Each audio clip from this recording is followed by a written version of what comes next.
नमस्कार, स्वागत है आपका वी टाइम न्यूज पर और आपके साथ मैं हूं पहली चौहान। बढ़ते हैं खबरों की ओर। राज्य की मुख्यमंत्री ममता बनर्जी 6 तारीख को मुर्शिदाबाद जिले का दौरा कर रही हैं और शमशेरगंज इसके लिए पूरी तरह तैयार है। जैसा कि हम सभी जानते हैं, पिछले कुछ दिनों में कुछ अप्रत्याशित घटनाएं हुई हैं। इस बीच मुख्यमंत्री 6 मई को मुर्शिदाबाद के शमशेरगंज आ रहे हैं। शमशेरगंज के बाद सूती में जनसभा होना तय है। धुलियान में सरकारी परियोजनाओं की प्रगति को लेकर आम लोगों में काफी उम्मीदें हैं। मुख्यमंत्री की प्रशासनिक बैठक में रिकॉर्ड भीड़ जुटाने के लिए मुर्शिदाबाद के शमशेरगंज सूती में तैयारियां पहले से ही चल रही हैं। बैठक में बड़ी संख्या में लोगों को लाने की तैयारियां चल रही हैं। मुर्शिदाबाद के धुलियान में भी तैयारियां चल रही हैं। मुख्यमंत्री के मुर्शिदाबाद के प्रभावित परिवारों से मिलने की संभावना है। हालांकि मुख्यमंत्री शांति का संदेश देंगे, लेकिन इस बात को लेकर काफी अटकलें लगाई जा रही है कि वे विकास के लिए क्या सरकारी कदम उठाएंगे। अब मुख्यमंत्री गंगा के कटाव से लेकर सौहार्द कायम रखने, वसुदेवपुर सब्जी मंडी के विकास से लेकर समग्र जिले के विकास को लेकर क्या संदेश देंगे, या तो समय ही बतलाएगा। দেখুন, আমরা বাংলায় সাম্প্রতিকভাবে বসবাস করি। আমাদের মাননীয় মুখ্যমন্ত্রী তিনি 6 তারিখ আমাদের এলাকায় আসছেন এবং তিনার কাছে আমার বিশেষ যে আশা রয়েছে সেটা হচ্ছে এই যে আমরা আমাদের শামশেরগঞ্জ এবং একটা ফরাক্কা থেকে বিস্তীর্ণ এলাকা যেটা গঙ্গা ভাঙনে তলিয়ে যাচ্ছে সেটার পূর্ণাঙ্গ একটা সমাধান করা। আর সবথেকে বড় যে বিষয়টা এই মুহূর্তে আবহ তৈরি হয়েছে বাংলায় সেটা হচ্ছে সাম্প্রদায়িক সম্প্রীতি নষ্ট করা। এই সাম্প্রদায়িক সম্প্রীতি যেন কোনো মতেই নষ্ট না হয়। যেভাবে বিগত দিন আমরা ছিলাম সকলেই কাঁধে কাঁধ মিলিয়ে একসাথে বসবাস করেছি, সেই বিষয়টার প্রতি আমাদের আশা আছে যে মাননীয় মুখ্যমন্ত্রী তিনি এই বিষয়টাকে কড়াভাবে শাসন করবেন বা দেখবেন।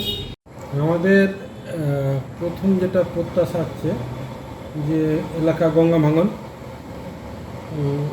আছে এবং এর জন্য প্রয়োজনীয় একটা অর্থ বরাদ্দ করেছেন যাতে গঙ্গা ভাঙন রোখা যায়। তা আমার মনে হয় একটা বড় প্রজেক্টের দরকার। মুখ্যমন্ত্রী কে অনুরোধ করবো যে উনি ব্যাপারটা সিরিয়াসলি রাখেন, যাতে গঙ্গা ভাঙনের জন্য বাড়ি হারা হতে না হয়। দ্বিতীয়ত হচ্ছে যে এলাকায় সম্প্রীতি রক্ষার জন্য যে প্রয়োজনীয় ব্যবস্থা নেওয়ার দরকার আছে সেগুলো উনি নেবেন এবং আমরা অবশ্যই এলাকাবাসী হিসেবে সহযোগিতা করব।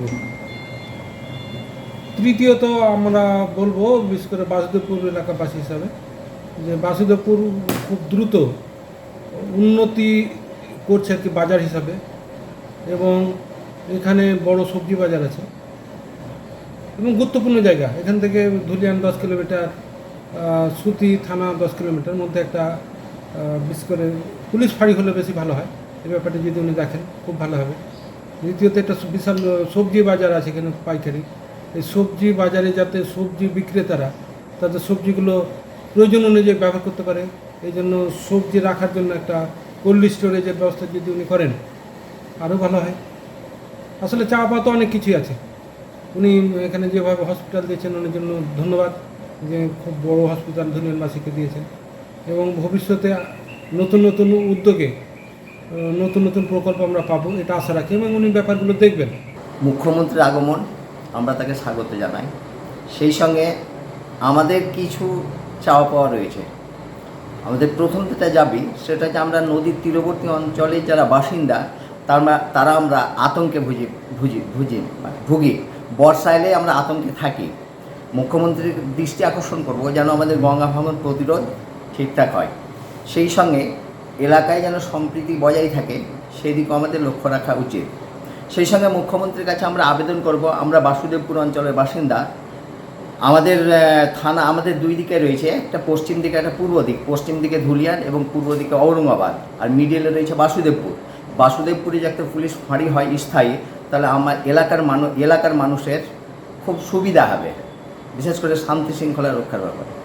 আমাদের মুখ্যমন্ত্রী যেহেতু আমাদের এলাকায় আসছেন, এলাকার মানুষ খুবই আনন্দিত এবং আমাদের যে সম্প্রীতি যাতে বজায় থাকে সেই দিকটাও অবশ্যই আমাদের মুখ্যমন্ত্রী নজর দেবেন।